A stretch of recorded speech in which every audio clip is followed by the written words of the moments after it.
치아는 쓰면 쓸수록 닳는다고들 하죠. 그런데 정작 나이가 들수록 이가 얼마나 소중한지를 실감하게 됩니다.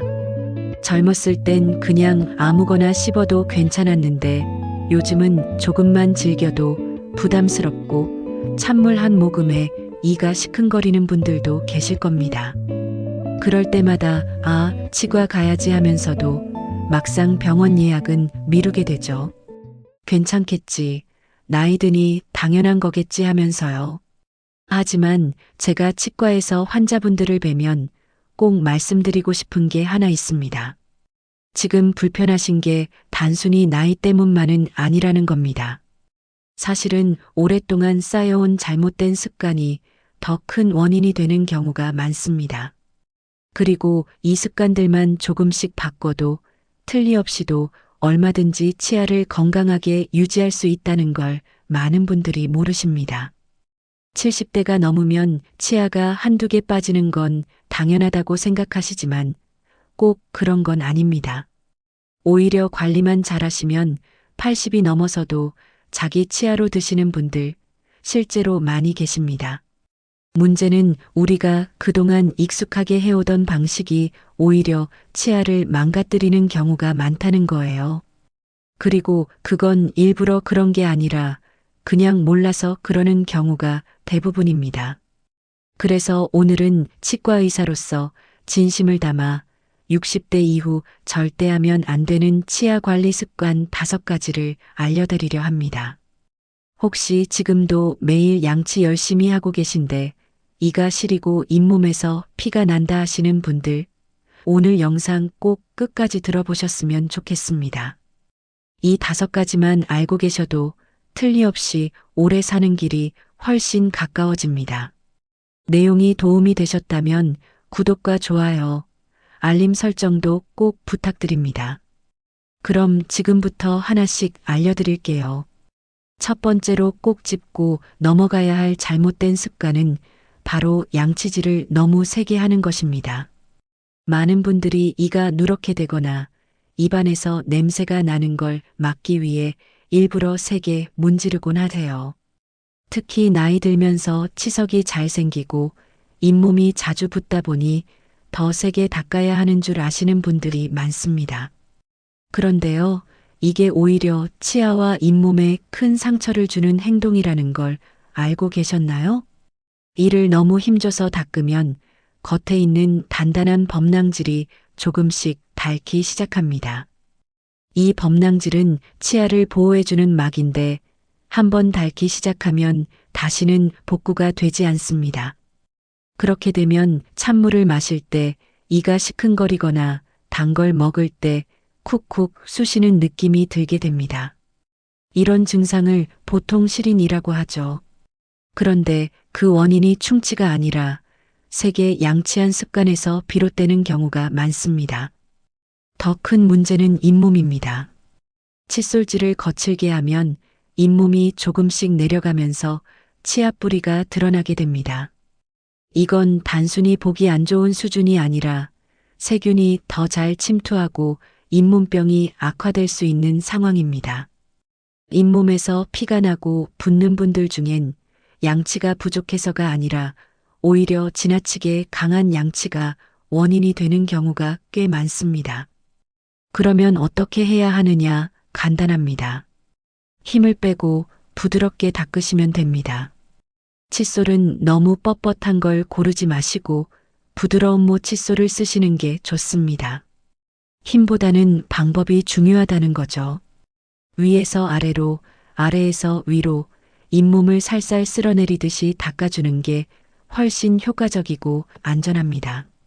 많은 분들이 나는 하루 3번 닦으니까 괜찮아라고 하시는데 하루 3번을 세게 닦는 건 오히려 하루 1번만 부드럽게 닦는 것보다 해롭습니다. 이제부터는 세게 닦는 게 아니라 올바르게 닦는 법을 기억하시는 게 중요합니다. 두 번째로 말씀드린 잘못된 습관은 바로 틀니를 낀 채로 잠자리에 드는 것입니다. 실제로 많은 분들이 하루 종일 틀니를 끼고 계시다가 밤에도 그냥 그대로 주무시는 경우가 참 많습니다. 틀니를 빼놓으면 입이 허전하고 말도 잘 안 돼서 불편하다.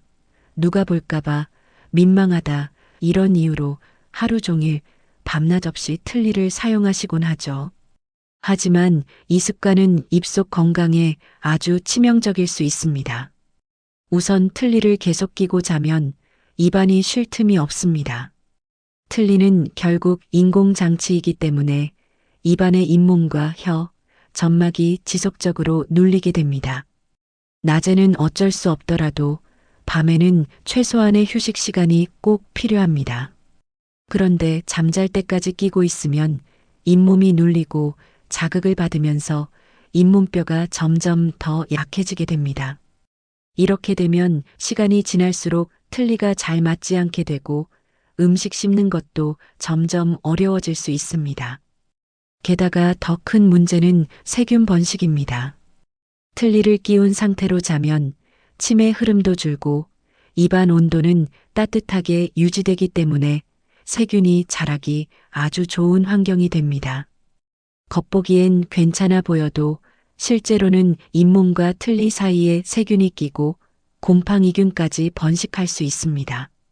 그래서 틀니 사용자의 상당수가 입안이 붓거나 입천장이 헐고 입냄새가 심해지는 문제를 겪게 됩니다.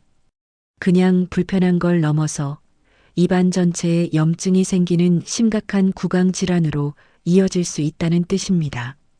여기서 끝이 아닙니다.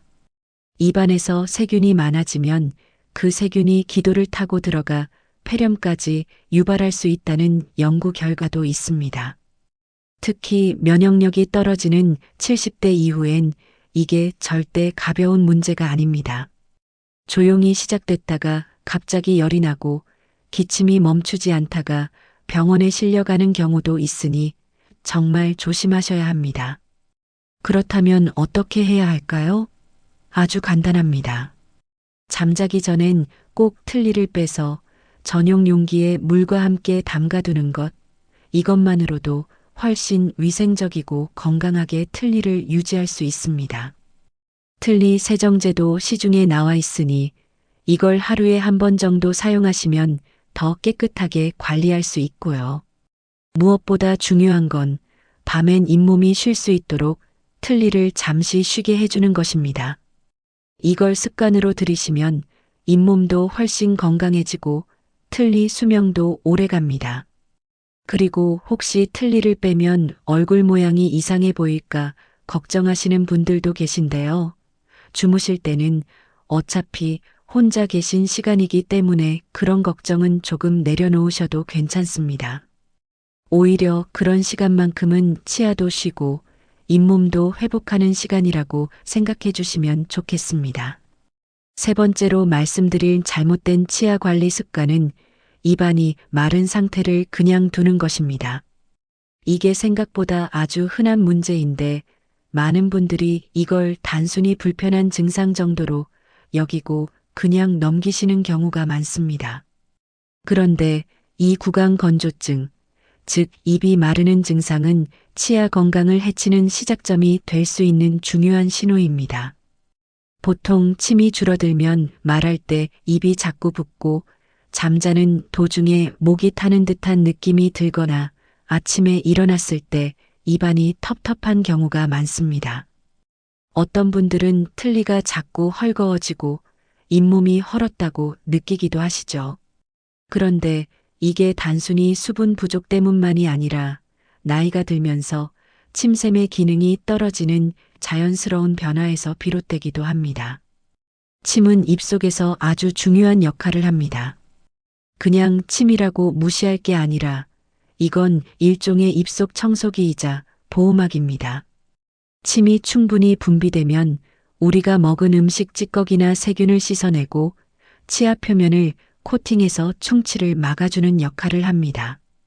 그런데 침이 마르면 이런 기능이 모두 약해지면서 세균이 더 쉽게 자라고 치석이 빠르게 쌓이고 충치가 생기기 좋은 환경이 됩니다.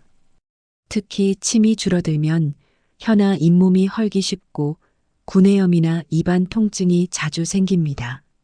말할 때 불편하고 음식도 잘 넘기지 못하게 되고요.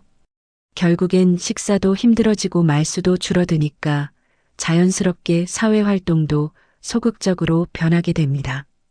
단순한 입마름이 결국 삶의 질 전반에 영향을 미칠 수 있는 거죠. 또 한 가지 말씀드리고 싶은 건 입안이 마른 채로 잠을 자면 충치가 훨씬 빨리 생긴다는 점입니다. 자는 동안은 침분비도 줄어드는데 그 상태로 자꾸 입을 벌리고 자거나 틀니를 낀 채 잠들면 입안이 더욱 건조해져서 세균이 번식하기 쉬운 환경이 됩니다. 그리고 이렇게 생긴 충치는 눈에 띄지도 않게 안쪽에서부터 서서히 퍼져 나중엔 전체 치아에 영향을 줄 수 있습니다.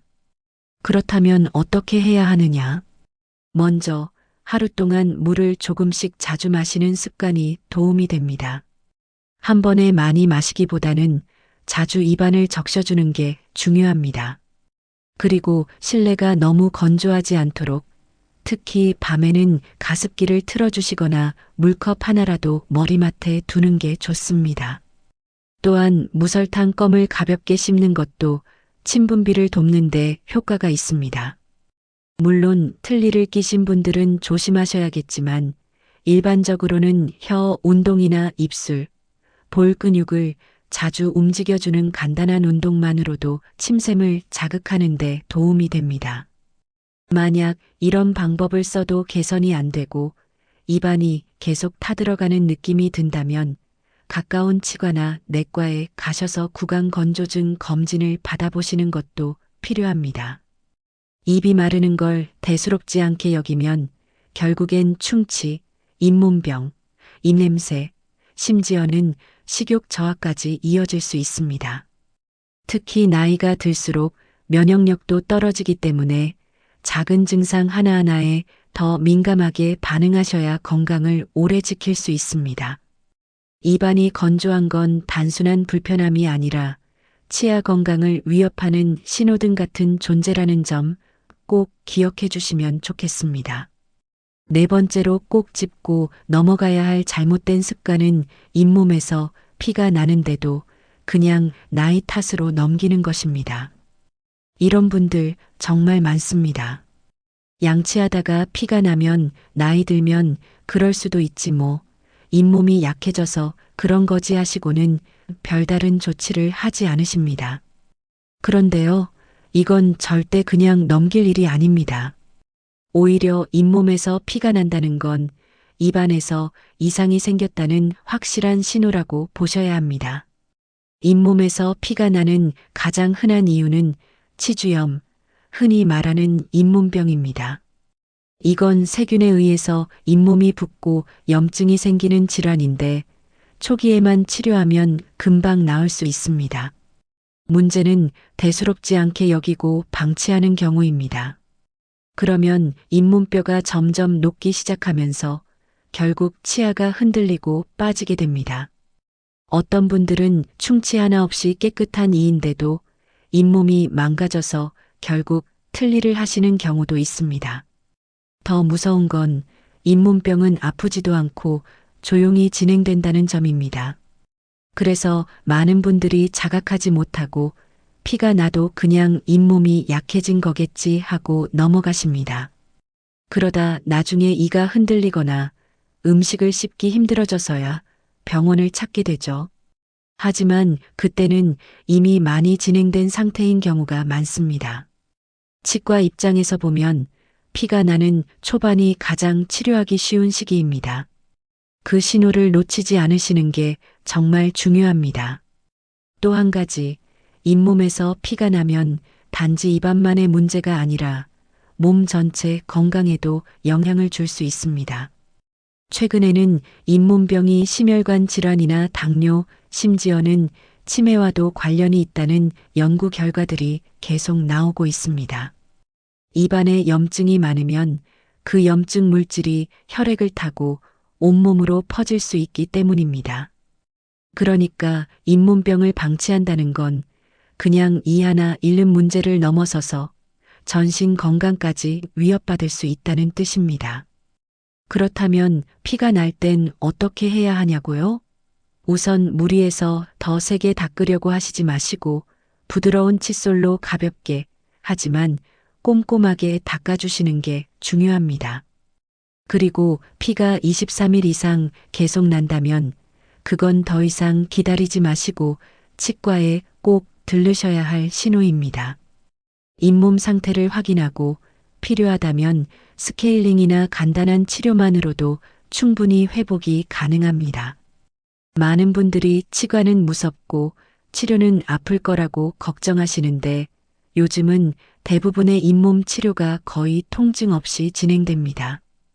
오히려 제때 진료를 받지 않으면 더 큰 치료가 필요하게 되는 경우가 많으니 잇몸에서 피가 난다는 건 병원에 가야 한다는 알림이라고 생각해 주시길 바랍니다.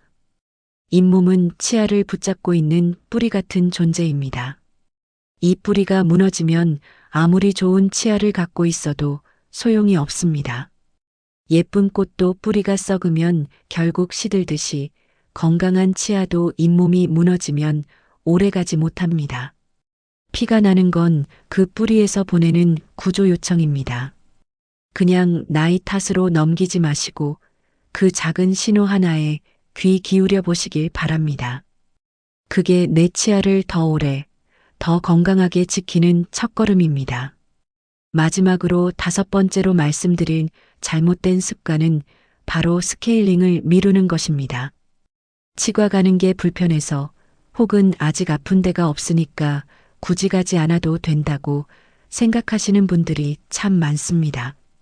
특히 70대가 넘으면 병원은 아플 때만 가는 곳이라는 생각이 몸에 배어 계신 경우가 많습니다. 스케일링은 아플 때 받는 치료가 아니라 아프지 않기 위해서 받는 기본 관리입니다. 이걸 자꾸 미루게 되면 어느 날 갑자기 잇몸이 붓고 이가 흔들리는 일이 생기게 됩니다. 스케일링은 간단히 말해 치아에 붙은 치석을 전문적으로 제거하는 과정입니다. 우리가 매일 양치질을 열심히 해도 눈에 보이지 않는 틈새에 음식 찌꺼기나 세균이 쌓이게 되죠. 처음엔 말랑한 상태지만 시간이 지나면 돌처럼 딱딱하게 굳으면서 치석이 됩니다. 이 치석은 일반 칫솔로는 절대 닦이지 않습니다. 그냥 놔두면 세균의 온상이 되고 그 주변의 잇몸에 염증을 일으켜 잇몸병으로 이어집니다. 특히 나이가 들면 침의 양도 줄고 입안의 자정 능력이 떨어지기 때문에 치석이 훨씬 더 빨리 생기고 깊이 쌓입니다.